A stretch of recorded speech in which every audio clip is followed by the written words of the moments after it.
Hi నమస్తే. Last 15 రోజుల నుంచి డీప్ సీక్ గురించి ఎక్కువగా మాట్లాడుకుంటున్నారు. మనం ఈ వీడియోలో అందరికీ అర్థమయ్యే విధంగా డీప్ సీక్ గురించి తెలుసుకుందాం. ఈ వీడియోలో అన్ని పాజిటివ్స్ నెగిటివ్స్ మాట్లాడుకుందాం. జనవరి 20th వరకు డీప్ సీక్ అంటే బయట ప్రపంచానికి పెద్దగా తెలియదు. చైనాలో కొంతమందికి మాత్రం తెలుసు అంతే.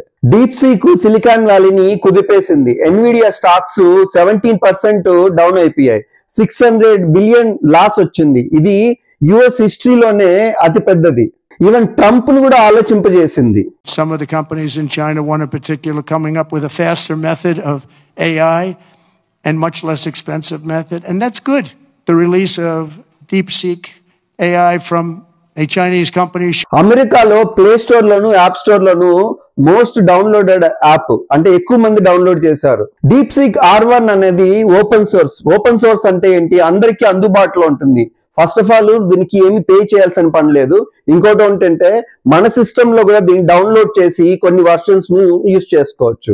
పర్ఫార్మెన్స్ బెంచ్ మార్క్ ప్రకారము డీప్ సీక్ అనేది పర్ఫార్మెన్స్ బెటర్ గా ఉంది. ChatGPT, next AI models, Gemini వీటి కంటే ఇది పర్ఫార్మెన్స్ బెటర్ గా ఉంది. మ్యాథమెటికల్ రీజనింగ్ లో 49.2 డీప్ సీక్ R1 ఉంటే అదే ఓపెన్ ఏఐ 48.9 ఉంది. అంటే 0.3% ఇదే బెటర్ గా ఉంది. ఈవెన్ కోడింగ్ లో కూడా ఇదే బెటర్ గా ఉంది. అసలు ఈ ఓపెన్ ఏఐ కానీ మిగతా ఏఐ మోడల్స్ కానీ షాక్ గురి కావాల్సిన అవసరం ఏమి అంటే 96% లెస్సర్ కాస్ట్ తో డీప్ సీక్ R1 ని వీళ్ళు డెవలప్ చేశారు. అందుకు వాళ్ళు షాక్ గురి అయ్యారనమాట.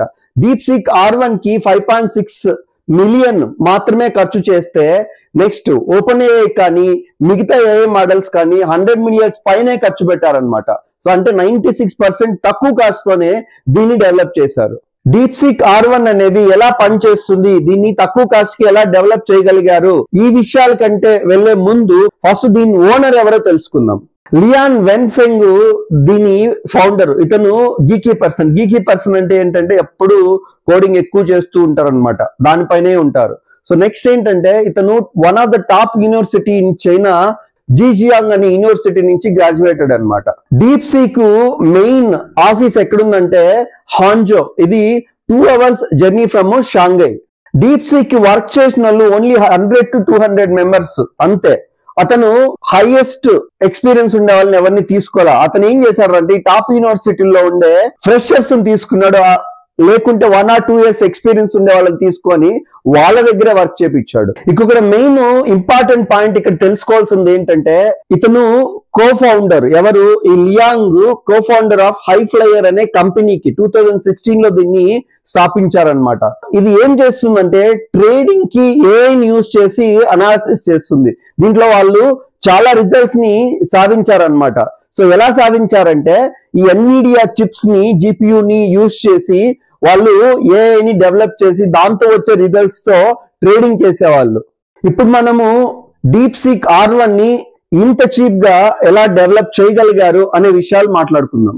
ఈ ఏఐ మోడల్స్ అన్ని, అమెరికాలో ఉండే ఏఐ మోడల్స్ అన్ని అంటే ఓపెన్ ఏఐ కానీ, జెమినై కానీ, నెక్స్ట్ మెటా వాళ్ళవి కానీ Nvidia ultra powerful micro processors తో వర్క్ అవుతాయి అనమాట. సో అంటే ఎనీ ఏఐ మోడల్ డెవలప్ చేయాలంటే ఇవి అవసరము. బట్ 2022లో బైడెన్ ఏం చేశాడంటే చైనా పైన శాంక్షన్స్ విధించాడు. అంటే ఈ చిప్స్ చైనా వాడకూడదు అని రూల్ పెట్టాడు. ఇప్పుడు చైనా వాళ్ళకి ఈ చిప్స్ లేకుండా ఎలా తయారు చేయాలి అనే క్వశ్చన్ మార్క్ వచ్చిందనమాట. అంటే ఆల్రెడీ నేను మీకు చెప్పినట్లు ఈ లియాంగ్ కి హైఫ్లయర్ కంపెనీలో ఉండే చిప్స్ ఆల్రెడీ ఉన్నాయి. అంటే ఇవి ఏఐకి పనికొచ్చే చిప్స్ కాదు, దానికంటే కొద్ది లెస్ పర్ఫార్మెన్స్ చిప్స్ అయితే వాళ్ళ దగ్గర ఉన్నాయన్నమాట. అరౌండ్ 10,000 వరకు ఉన్నాయి. సో లియాంగ్ ఏం చేశాడంటే ఈ 10,000 చిప్స్ నే యూజ్ చేసి నేను ఏ మోడల్ కనిపెట్టాలి అని ట్రై చేశాడు. డీప్ సీక్ లో R1 అంటేనే రీజనింగ్ అండ్ రీఇన్ఫోర్స్మెంట్. అంటే మీనింగ్ ఏంటి? మన హ్యూమన్ లాగా ఆలోచించడం. హ్యూమన్ ఎలా ఆలోచిస్తాము? మనం ఏదైనా ఒక ఆన్సర్ క్వశ్చన్ తీసుకొని అది కరెక్టా కాదా చూసుకుంటాం. ఒకవేళ తప్పైతే నెక్స్ట్ దానికి వెళ్తాం, లేకంటే మల్టిపుల్ ఆప్షన్స్ ఉంటే దాన్ని బెటర్ దాన్ని చూస్ చేసుకుంటాం కదా. ఆ విధంగా ఏ కూడా ఆలోచించగలిగేదాన్ని రీజనింగ్ అండ్ రీఇన్ఫోర్స్మెంట్ అంటారు. డీప్ సీక్ 2 ఇంపార్టెంట్ మోడల్స్ పైన వర్క్ అవుతుంది. ఒకటి chain of thoughts with reinforcement modelling. Second ఏంటంటే MOE ఈ రెండు గురించి కొంత డీటెయిల్ గా తెలుసుకొని ఆ తర్వాత ప్రాక్టికల్స్ లోకి వెళ్దాం. Chain of thoughts with reinforcement modelling అంటే ఇప్పుడుండే చాట్ జీపీటీలో రీజనింగ్ వర్షన్ ఏంటంటే చాట్ జీపీటీలో మనం ఈవెన్ వెబ్సైట్ కి వెళ్ళి చాట్ జీపీటీలో O1 మోడల్ ఉంటుంది, అది కూడా రీజనింగే. సో ఆ టైప్ ఆఫ్ మోడలింగ్ ఇక్కడ అన్నమాట. అంటే నీకుండే సెర్చ్ రిజల్ట్స్ లో కొద్ది టైం తీసుకొని ఏది బెస్ట్ అని ఎత్తుకోవడం. ఎలా అంటే ఇప్పుడు ఫస్ట్ పిక్ చేసుకుంటుంది, ఆ ఫస్ట్ లో ఇది రైటా రాంగా, ఒకవేళ రాంగ్ అయితే నెక్స్ట్ దానికి వెళ్ళడం, లేకపోతే రైట్ అయితే దీని పక్కన పెట్టు నెక్స్ట్ చూడు ఒకసారి. సో అలా ప్రతిదాన్ని పిక్ చేసుకొని వెళ్ళి ఏది బెటరు అని చూసుకొని లాస్ట్ లో కన్క్లూజన్ ఇది బెటర్ ఇస్తుంది. ఈవెన్ మనము ఆ రీజనింగ్ ఎలా ఉంది కూడా ఈజీగా ఆ రీసెర్చ్ ఎలా చేసిందో కూడా అది మనకు అక్కడ డిస్ప్లే చేస్తుంది అనమాట. Next MOE model mixture of expert model అన్నమాట. అంటే మీనింగ్ ఏంటంటే చాలా ఏజెంట్స్ ఉంటాయి, ఎక్స్పర్ట్స్ ఏజెంట్స్ ఉంటాయి అనమాట. అంటే పొలిటికల్ ఒక ఎక్స్పర్ట్ ఏజెంట్, దాని తర్వాత జియోగ్రఫీకి ఒక ఎక్స్పర్ట్ ఏజెంట్, క్లైమేట్ కి ఒక ఎక్స్పర్ట్ ఏజెంట్, ఇలా చాలా చాలా ఎక్స్పర్ట్ ఏజెంట్స్ ఉంటాయి. అంటే లైక్ ఇంజనీరింగ్ ఒకటి, డాక్టర్ ఒకటి, ఈ type of health care type of related ఒకటి, అలా చాలా ఎక్స్పర్ట్స్ ఉంటాయి. సో మనం ఇచ్చిన ఇన్పుట్ లో ఇది ఏ రిలేటెడ్, ఏ ఏజెంట్ రిలేటెడ్ అని చూస్ చేసుకుంటుంది. అప్పుడు ఆ ఏజెంట్ మాత్రమే యాక్టివేట్ చేస్తుంది. మిగతా ఏజెంట్స్ లో కాకుండా అంటే ఓపెన్ AI మిగతా వాటిలో ఏమవుతుందంటే అన్ని ఏజెంట్స్ ని యాక్టివేట్ చేసేస్తారు. బట్ దీంట్లో ఏంటి, ఓన్లీ ఒక ఏజెంట్ మాత్రమే యాక్టివేట్ చేస్తే సో లెస్ రిసోర్సెస్ ని యూజ్ చేసుకోగలుగుతుంది. అందుకోసము MOE ని ఈ డీప్ సీక్ లో యూజ్ చేశారు. డీప్ సీక్ ని ఎలా యూజ్ చేసుకోవాలి, ఏదైనా బ్రౌజర్కి వెళ్ళి క్రోమ్ కానీ, ఇంటర్నెట్ ఎక్స్ప్లోరర్ కానీ, ఎడ్జ్ కానీ, దేనికైనా వెళ్ళి chat.deepseek.com కొడితే ఆన్లైన్ లో దాన్ని యూజ్ చేసుకోవచ్చు.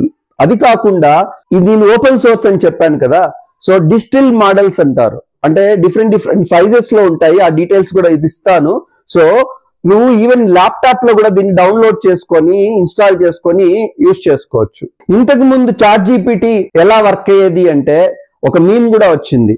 చాట్ జీపీటీలో 9.11 మరియు 9.9 లో ఏది బిగ్గర్ వాల్యూ అంటే అది ఇంతకు ముందు ఏది ఇచ్చేదంటే 9.11 అని ఇచ్చేది అనమాట. ఇన్కరెక్ట్ కదా, 9.9 అనేది బిగ్గర్ కదా. ఇప్పుడు అది ఈ రీజనింగ్ తో ఏం చేసింది, ఇది కరెక్ట్ కాదు కాబట్టి దాంట్లో డేటా ఉంది కాబట్టి ఇది మళ్ళా ఇప్పుడు 9.91 అనే చాట్ జీపీటీ ఇస్తుంది. డీప్ సీక్ కూడా రీజనింగ్ మోడల్ కాబట్టి ఆ ఇష్యూస్ అయితే ఇప్పుడు లేవు, నేను టెస్ట్ చేసి చూశాను, ఆ ప్రాబ్లమ్స్ అయితే లేవు. నెక్స్ట్ నేనేం చేశానంటే డీప్ సీక్ R1 వెబ్సైట్ కి వెళ్ళి నేనేం టైప్ చేశానంటే డీప్ సీక్ R1 ని ఎలా డౌన్లోడ్ చేసుకోవాలి అని టైప్ చేశా. దీంట్లో 2 టైప్స్ ఆఫ్ సర్చెస్ ఉంటాయి. ఒకటేంటంటే జస్ట్ రీజనింగ్ యూజ్ చేసి డీప్ సీక్ R1 యూజ్ చేసి నెక్స్ట్ దానికి ఇన్పుట్స్ కూడా ఇవ్వడం. అంటే వెబ్ లింక్స్ మనము సర్చ్ ఉంటుంది, దాని నుంచి ఇన్పుట్ ఇవ్వడం. ఒకవేళ మనం ఇన్పుట్ ఇవ్వలేదు అంటే ఎలా వర్క్ అవుతుంది అనేది మనం ఇప్పుడు చూద్దాం. సో నేను సర్చ్ ఆప్షన్ యూజ్ చేయలేదు కాబట్టి జస్ట్ ఇంటెలిజెన్స్ తో అది ఏం మాట్లాడుతుంది అంటే దాని దగ్గర ఇన్పుట్ లేదు కాబట్టి అఫీషియల్ వెబ్సైట్ కి వెళ్ళు, అక్కడ డౌన్లోడెడ్ ఇన్స్ట్రక్షన్స్ ఉంటాయి, దాని తర్వాత సర్చ్ కి వెళ్ళు. సో ఒకవేళ అక్కడ అఫీషియల్ వెబ్సైట్ లో లేకుంటే వెబ్ సెర్చ్ కి వెళ్ళు, దాంట్లో ఇన్స్టలేషన్ ఇన్స్ట్రక్షన్స్ ఉంటాయి, దాన్ని ఫాలోగా ఈ టైప్ ఆఫ్ ఇన్స్ట్రక్షన్స్ ఇస్తుంది. కానీ యాక్యురేట్ ఇన్ఫర్మేషన్ అయితే వితౌట్ సెర్చ్ ఇది ఇవ్వట్లేదు. ఇప్పుడు మనము 2 ఆప్షన్స్ ఇచ్చి సెర్చ్ చేస్తే ఎలా ఉంటుందో చూద్దాం. సో ఇది 30 seconds టైం తీసుకునింది. ఫస్ట్ ఏం చేస్తుంది, okay I need to figure it out how to download DeepSeek R1 అని చెప్తుంది. Okay, so let me look through the search results అని చెప్తుంది. సో ఫస్ట్ ఒక సర్చ్ రిజల్ట్స్ అది ఫైండ్ అవుట్ చేసింది అనమాట. అదేం చెప్తుంది, first there is a mention of using Ollama అని చెప్తుంది. Web page 1 and web page 2 both talk about installing Ollama and then using these commands అని చెప్తాను అనమాట. సో నెక్స్ట్ ఏం చెప్తాంది, ఇంకా ట్రై చేస్తాను. Web page 10 also mentions Ollama with similar commands and there is a default command if you are unsure with runs the 7B version అని చెప్తుంది అనమాట. సో దట్ అనదర్ కన్ఫర్మేషన్ అని చెప్తుంది. సో నెక్స్ట్ మళ్ళీ ఇంకా సెర్చ్ చేస్తుంది అనమాట. So next web page 6. So అన్ని సెర్చ్ రిజల్ట్స్ చూసుకొని ఏది కరెక్ట్ ఏది రాంగ్ అని చూసుకొని లాస్ట్లో మనకి కన్క్లూజన్ ఇస్తుంది. సో వెబ్ పేజ్ 8 ఏం చెప్తుంది, గిట్హబ్ ఏం చెప్తుంది, ఆ తర్వాత అన్నిటినీ పుట్ టుగెదర్ చేసి కొలేట్ చేసి ఏది రైట్ ఏది రాంగ్ అని చెప్తుంది అనమాట. సో అప్పుడు ఏం చెప్తుంది లాస్ట్లో, I should structure the answer by listing these methods with steps and citations అనమాట. సో హార్డ్వేర్ రిక్వైర్మెంట్ గురించి కూడా మాట్లాడి ఆ తర్వాత అది కంక్లూజన్ స్టెప్స్ ఇస్తుంది అనమాట. ఇవి కంక్లూజన్ స్టెప్స్. ఓకే, అన్ని సర్చ్ రిజల్ట్స్లో నుంచి తీసుకున్నవి. సో ఫస్ట్ నువ్వు ఒలామాని యూజ్ చేయాలి, ఇన్స్టాల్ ఒలామా. ఓకే, సో దాని తర్వాత LM స్టూడియోని యూజ్ చేయాలి. దాని తర్వాత ఇవి.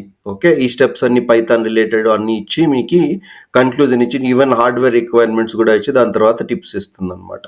Open AI CEO Sam Altman last time ఇండియాకి వచ్చినప్పుడు మన రిపోర్టర్ ఒక క్వశ్చన్ అడిగాడు, ఈ బేస్ మోడల్ ని ఇండియా వాళ్ళు కూడా, ఈ ఫౌండేషన్ మోడల్ ని ఇండియా వాళ్ళు కూడా తయారు చేయొచ్చా చేయకూడదా అని క్వశ్చన్ అడిగితే చాలా గర్వంగా అతను ఏమన్నాడంటే, మీ వల్ల కాదు అని మాట్లాడాడు. If you want to build foundational models, how should we think about that?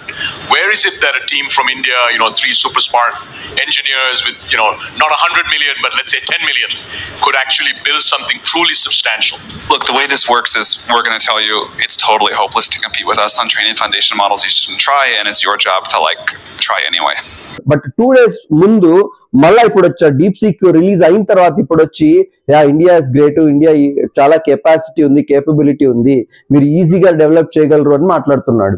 India is an incredibly important market for AI in general, for OpenAI in particular. It's our second biggest market, tripled users here in the last year. But mostly seen what people in India are building with AI at all levels of the stack, chips, models, all of the incredible applications. So I think India should be doing everything. I think India should be one of the leaders of the AI revolution.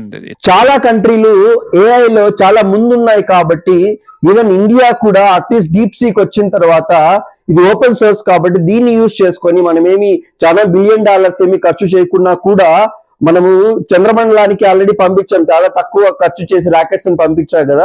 ఇప్పుడు already మనకి ఆ code ఉంది కాబట్టి ఈ DeepSeek R1 ని use చేసుకొని ఇంకా కొద్ది దాన్ని పాలిష్ చేసి మనం కూడా ఏఐని డెవలప్ చేస్తే ఇండియాకు ఈజీగా యూజ్ అవుతుంది. నెక్స్ట్ ఏంటంటే మనము వరల్డ్ తో కంప్లీట్ ఈజీగా చేయొచ్చు. ఇంతవరకు మనము DeepSeek R1 గురించి అన్ని పాజిటివ్స్ మాట్లాడాం కదా, ఇప్పుడు నెగిటివ్స్ ఏమైనా ఉన్నాయా వాటి గురించి మాట్లాడదాం. వెరీ ఫస్ట్ నెగిటివ్ ఏంటంటే ఎన్విడియా చిప్స్, లో పర్ఫార్మెన్స్ చిప్స్ DeepSeek యూజ్ చేస్తుంది కాబట్టి ఇట్ ఈస్ టేకింగ్ టైం అన్నమాట. అంటే ఇది రీజనింగ్ కూడా అని చెప్పాను కదా, సో చాలా టైం తీసుకుంటుంది. నేను ఈరోజు ఆఫ్టర్నూన్ DeepSeek యూజ్ చేస్తుంటే నాకు చాలా సార్లు సర్వర్ బిజీ అని వచ్చింది.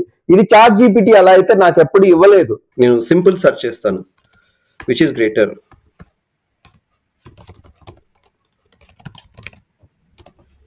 9.11 ఆర్ 9.9 అని ఇస్తున్నాను, జస్ట్ సెర్చ్ చేస్తున్నాను.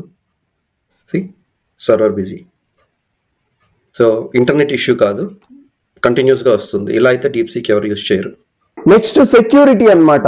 నువ్వు ఇప్పుడు మనము చైనా రిలేటెడ్ ఏదైనా దీంట్లో టైప్ చేసామంటే నాకు great wall of China related, next anything China related మనం ఏమన్నా సెర్చ్ చేసామంటే దాని రిజల్ట్ అది ఇవ్వదు. నెక్స్ట్ మన డేటా సెక్యూరిటీ కంపల్సరీ, ఇది AI కాబట్టి మన డేటాను అంతా వాళ్ళు కంపల్సరీ IP అడ్రస్ కానీ డివైస్ ఇన్ఫర్మేషన్ కానీ కంపల్సరీ వాళ్ళ కంట్రీలో స్టోర్ చేస్తుంటారు. అందుకే నిన్ననే ఆస్ట్రేలియా ఏం చెప్పిందంటే DeepSeek ని మా కంట్రీలో బ్యాన్ చేస్తున్నాము అని చెప్పింది. సో ఇదే ఇప్పుడు మన OpenAI CEO కూడా ఇక్కడికి వచ్చాడు కదా, ఇతను కొద్ది మన ఇండియన్ గవర్నమెంట్ తో ట్యాకిల్ చేసి DeepSeek ని ఇండియాలో యూజ్ చేయకుండా చేసే ఆస్కారాలు కూడా ఉన్నాయి. ఎక్కడ కానీ ఎన్క్రిప్షన్ గురించి DeepSeek ఎక్కడ మాట్లాడట్లేదు. ఎన్క్రిప్షన్ అంటే మనము ఇచ్చే డేటాను సేమ్ ఫార్మాట్ లోనే స్టోర్ చేయకుండా వేరే ఫార్మాట్ లో ఎన్క్రిప్ట్ చేసి స్టోర్ చేసే విధానాన్ని ఎన్క్రిప్షన్ అంటారు. బట్ దాని గురించి ప్రొటెక్టెడా కాదని వాళ్ళు ఎక్కడ కూడా మాట్లాడట్లేదు. మీకు ఈ వీడియో నచ్చినట్లయితే కమెంట్స్ లో తెలియచేయండి. నేను ఇంకొన్ని AI మోడల్స్ గురించి ఆర్ ఈవెన్ DeepSeek గురించి కూడా ఇన్ డీటెయిల్ వీడియోస్ చేసేదానికి ఆస్కారం ఉంటుంది.